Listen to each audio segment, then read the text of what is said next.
I'm Eric Marcus, and this is Making Gay History.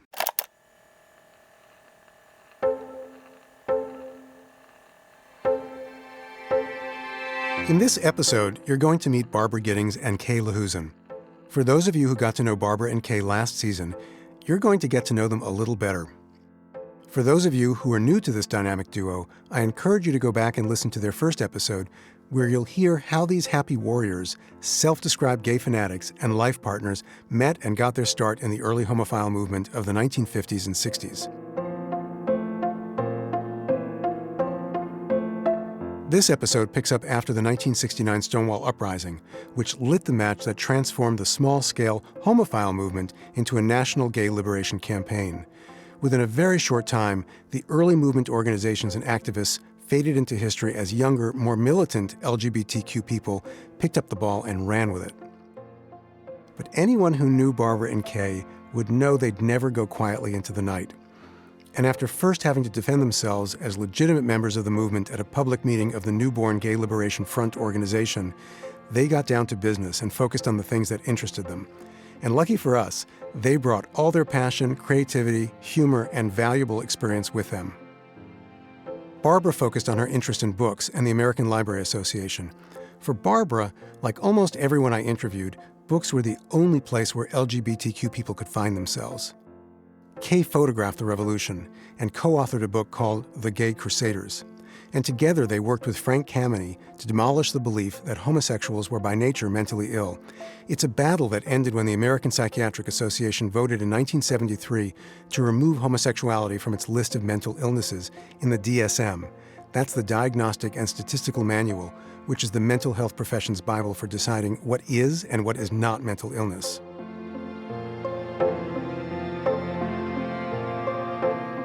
So we're back in Barbara and Kay's cozy house in Philadelphia. The microphone is still clipped to Barbara's blouse, but Kay can't sit still.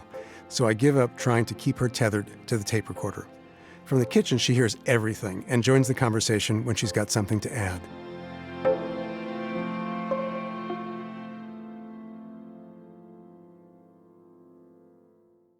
Gittings, Tobin, tape 2, side 1. I am not a librarian, that's important, but I've always had a great respect, a profound respect for the literature and for what it says and doesn't say about us and for how it makes us feel about ourselves and how it makes other people feel about us. Because when I first wanted to find out what it meant to be gay, after I first put the label on myself, being a reasonably well-educated girl, I thought, oh well, I'll go to the library. Famous last words. I went to the library and I went to another library and yet another. And I found very little information, and most of it was false. It rang false. Even if I knew it was me they were talking about, it didn't ring true.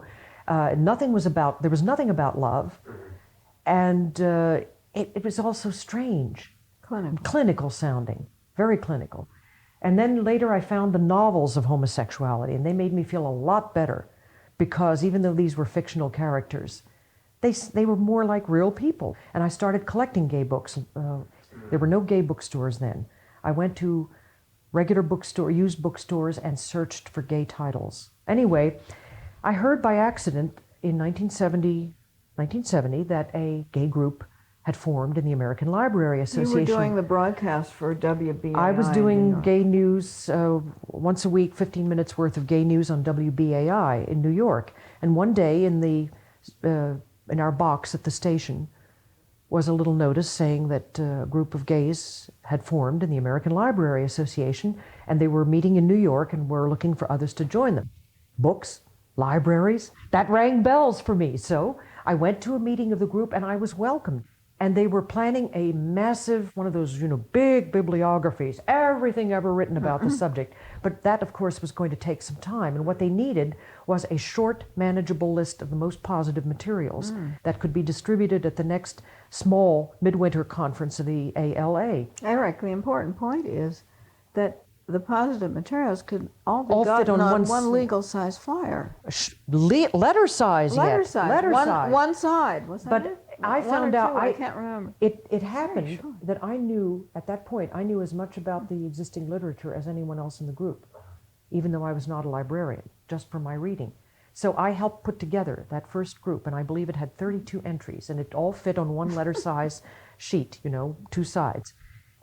Midwinter meeting that year was in Los Angeles, and I couldn't afford to go, but I sent the bibliography out. Others did the leafleting, and then the next big annual meeting was to be in Dallas, 1971. And I did travel to Dallas for that and took part in the activities of the group. Well, we had a lot. We gave the first Gay Book Award. We even got some money from our parent group in the ALA, the Social Responsibilities Roundtable, to bring the author to pay for her airfare to come to Dallas to accept the award in person. What was the book? It was then called Patience and Sarah. Mm-hmm. Well, no, it was retitled Patience and Sarah. It was then called A Place of Our Own. For Us, A Place for Us. I don't know. That was the original title, Isabel Miller, but that's actually the name of Alma Rautzong. Anyway, we had a talk by Michael McConnell, a gay librarian who had lost his job when he was public about being gay. He'd actually been hired for the job, and then they found out that he and his lover had applied for a marriage license, and they suddenly off. And we had a pair of talks under the charming title, Sex and the Single Cataloger, New Thoughts on Some Unthinkable Subjects, which was about the funny subject headings that gay materials are classified under. And we had an expanded edition of the gay bibliography, which had first been done 6 months before, for handout. This time it had a big Gay is Good logo at the head, and this time it was expanded to a legal size sheet.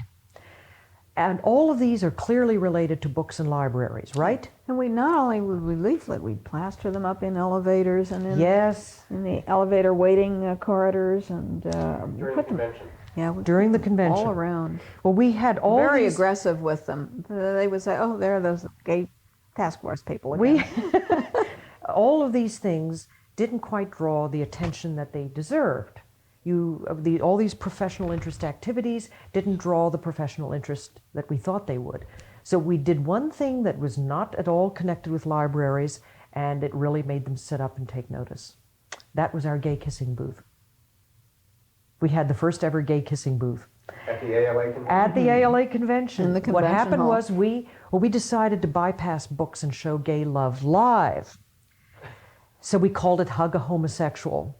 And we stripped it down to the bare gray curtains, and we had a sign up, men only at one end and women only at the other, and we stationed ourselves, Same-sex all 4 of kisses. us, under the signs to give free, mind you, free same-sex kisses and hugs. Well, let me tell you, the aisles were jammed, but nobody came into the booth. And Life magazine was there. Life That was the good magazine part. photographer was there. 2 Dallas television stations had sent camera crews. Right, but And the I think lights people were going all rather around. intimidated. Yes, the lights were on, and all these people jammed in the aisles, craning their necks to see the action, but nobody wanted to take part. So we did the action. We kissed and embraced each other for 2 hours. We handed out copies of the bibliography. We called out encouragement. We kissed and hugged each other some more. Alma Rautzong was an absolute peach. She and I were on the female end, and a couple of the men were on the other, and we did all this ourselves. That really put us there on we the map. were on the 6 o'clock news, and the library And people again- were livid. They said, "We Nope. have all these famous authors here, and all they cover is this kissing booth." They put us on the 6 o'clock news. They put us again on the 11 o'clock news, and again the next morning. This was news. It was wonderful. And our spirits soared because really the booth also had a message that was useful in any arena. And that is that gay people are not willing anymore to be subject to a special double standard. If we should have the same right to express our affection publicly as heterosexuals have. No more, but no less. This was very bold, wasn't it? For 1971, and you better believe it, it was bold. Revolutionary. We thought it was marvelous. It was a thrill, and the reaction. Oh, they wrote about us in the library press for the next 6 months. We couldn't have asked for better publicity, free publicity. I'll show you a photograph, which you're probably familiar with. Is this the picture? Oh, this is Dr. Anonymous at the American Psychiatric Association. I took that picture. That's Kay's You did? picture. Yes, that's mine. Kay's photo. I'll show it to you from my file upstairs. Well, at the left is myself, Barbara Gittings. Next to me is Franklin Kameny, and we were the two non-psychiatrist gay panelists. What was this event that you were speaking This was the American Psychiatric Association's annual conference. This was in May of 1972. I was shooting for Gay Newspaper at the time, and that appeared in there. Now, Frank and I, the story behind this is that Frank and I had been asked to be on a panel at the 1972 conference. And Kay said, this was all Kay's doing. She said, well, look, oh yes, there were to be a couple of psychiatrists. I think Judd Marmer was one of them. And she said, look, you have psychiatrists who are not gay on the panel, and you have gays who are not psychiatrists on the panel. But what you're lacking on the panel is gay psychiatrists, those who are both. Mm-hmm. And she said, why don't we try to get a gay psychiatrist? Well, the moderator was perfectly agreeable, but he said, you know, find somebody for me. And I made a number of calls to some of the people that I'd made some contacts with, and nobody yet was quite willing to be that public. Why? What would have happened if someone? They feared a damage to their careers. Mm-hmm. But finally, I talked with this one man who said, "Well, I will do it, provided I am allowed to wear a wig and a mask and use a distort microphone." And that's what he did. And he came on the he was billed in the program as Dr. H. Anonymous. That was the way he wanted to be billed. And he was going to talk about what it was like to have to live in the closet because of career constraints as a gay psychiatrist. It went off marvelously. The house was packed. Dr. H. Anonymous came in through the back. Rabidly against it. He didn't want any. Yeah, but it went off. It went off. I know, but it went off so well that he had to admit afterwards it was a great gamble. It was a great gamble. To get him to admit Look at the smile on his face. I mean, after all, it went off so well. What were the other two? Psychiatry, Friend or Foe to Homosexuals, a Dialogue was the title. The title of the panel that had Frank and me and Dr. H. Anonymous and Dr. Marmer. From 1967, when I made my first public lecture to a straight audience, and I had to deal constantly with people's conviction that we were sick simply because they had heard some psychiatrists say so, or they had heard a report of the infamous Bieber study, that badly flawed study which didn't even get examined critically in the profession, and which got ballyhooed to the public. And that was the one that promoted the idea that gay men become gay because of the absent, distant father and the all-encompassing mother. And you know that idea is, you've heard about that at least. That's still around. Well, that came strictly out of the Bieber study. It was a really bad piece of work. And yet it had such impact and such control over our destinies. Once we were able to get rid of the sickness label, we could stop paying attention to the Biebers and the Haddons and who was the other one? Vandenhag was not a medical psychoanalyst. He was a non-medical psychoanalyst. He was only half bad. He only said we had an arrestation of development. Right. But even the churches deferred to the shrink. Yes. We kowtowed to them. They abdicated totally. They didn't say we were immoral. They said we were sick. Oh, and now they say we're immoral. Right. Now we're immoral. But at least that's arguable. Right. Whereas the problem with the sickness label is that supposedly is scientific and not subject to dispute. And so those were some of the things you went after in your Yes, work. the sickness issue was DOB, paramount. Some of the people wanted the professionals, the psychiatrists and the psychologists, to change their minds and to vindicate us. And so that was a big push and pull in itself among our own people. And, it was Frank who said that we have to proclaim that in the absence of valid evidence to the contrary, we're well. We're not sick. And that the burden of proof rests on those who would call us sick. And then Florence Conrad of DOB said that no one would listen to us. And Frank says, so what? If no one listens, we haven't lost anything, right? If someone listens, we've gained something. And he said, even if it's only that gay person out in Iowa. Right. who feels encouraged by hearing somebody stand up and say this on our behalf.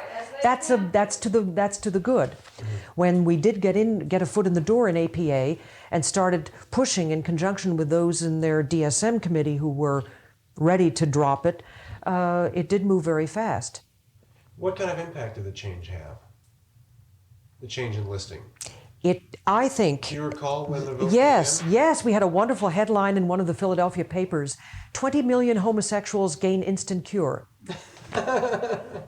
And a picture of me and some little interview with me in the story. But it was basically about the vote. It was a front page story, and I was thrilled with it. Mm-hmm. And exactly, we were cured overnight by a stroke of the pen.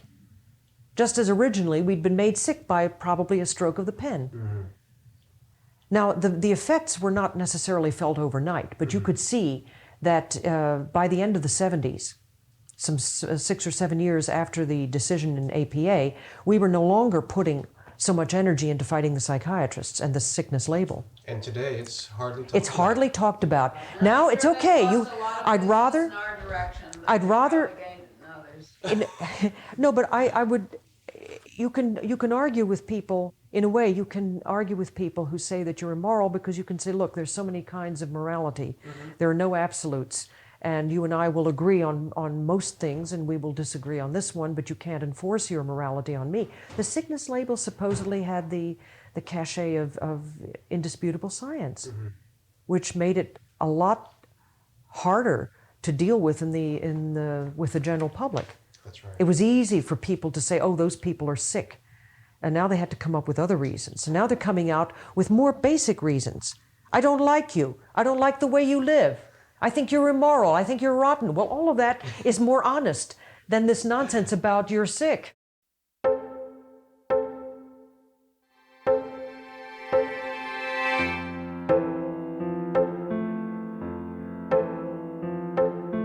Kay's photograph of the Dr. H. Anonymous panel at the American Psychiatric Association convention in 1972 is one of my all-time favorites from the movement. You can see it at makinggayhistory.com. There's Barbara Gittings and Frank Kameny looking at the camera and smiling broadly. Next to Frank is Dr. H. Anonymous in a face mask and a wig. And at the podium is Dr. Judd Marmer, a psychiatrist. You have to marvel at how Barbara and Frank, two civilians, got themselves to the center of one of the most pivotal and crucial debates about gay people. Were we sick or not? And they helped win the day. Talk about citizen heroes. They are role models for all of us, especially at a time in our nation's history where we are all called to action to defend all Americans against the forces of ignorance, fear, and tyranny. 44 years after the APA's vote, there are still people and organizations pushing the idea that homosexuals can be cured through conversion therapy.